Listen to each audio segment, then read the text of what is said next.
Okay, our last issue today is, should you transfer a low-grade embryo? I think David number one to some degree answered this question already a little earlier, but I think let's go straight at it, David. Well, I always tell my patients the only way to know that you're not going to go get pregnant is to not do a transfer.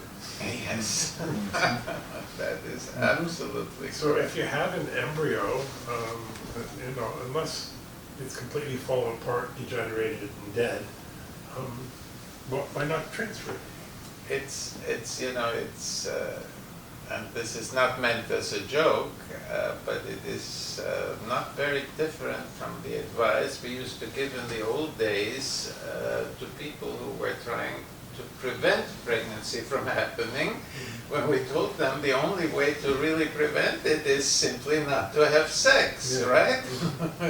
It's biology will always want reproduction to succeed. I mean, that is an evolutionary concept, and if there's a little chance, it will try to make that chance work. Well, if you think about it,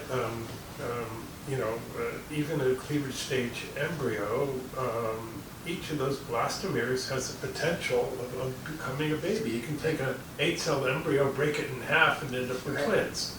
So Nature does it. So if 4 of the cells are not good, the other 4 might make it.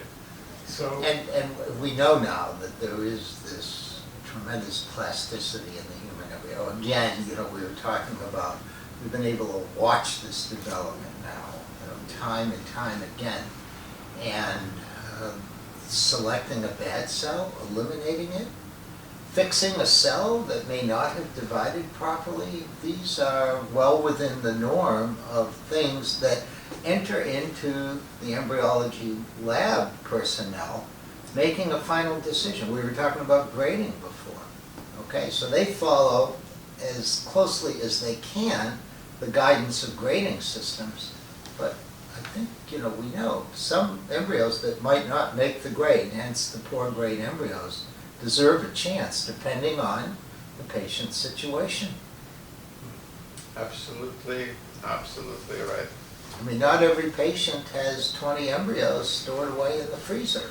now, if you have an array of embryos and some are high grade and some are low grade, we talked Yeah, about this before, you can go yeah. for the good one, the better looking Of ones course. first. But if the only ones you have are fairly low grade and still alive and still dividing, go for it. Yeah. And as I said before, there's no relationship between that and genetic risk of a baby having a problem or anything like that. Absolutely Yeah. not. And I would like to make one other point that I think a recent paper demonstrated that human embryos can even take a break in their development, just as we knew from some animal models, and then can resume their growth. They have all the genetic apparatus that was defined in animal models for what was called embryos.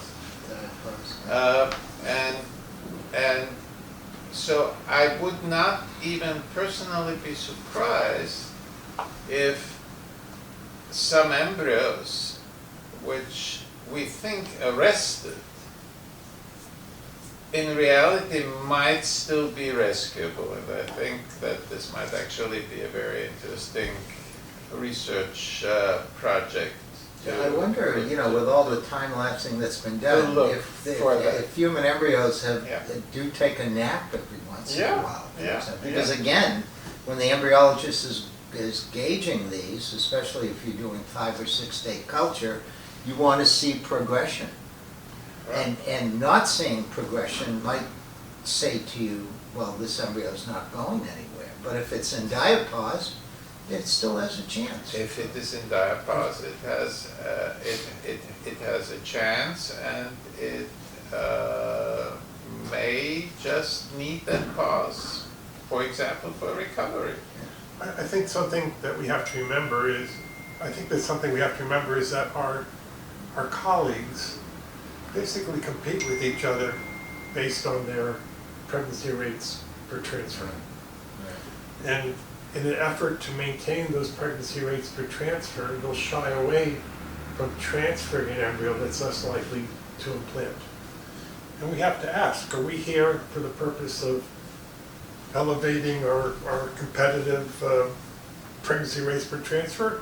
Or are we here to give every patient a chance at the pregnancy that she wants? And I think that is a very important point you're making.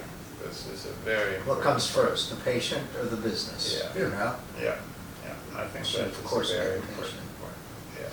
Yeah. I mean, fortunately, we don't have to deal with that because we don't see those patients. Right. Here Right. at the CHR, very rarely we, as a last resort, send our patients are used to no pregnancy chance, and if we give them a pregnancy chance, they're more than grateful. So that puts us into a very different position. But you're absolutely right. Yeah. That is a very, very important point in, unfortunately, many infertility clinics. Okay, I think we're done for today. Thank you, everybody.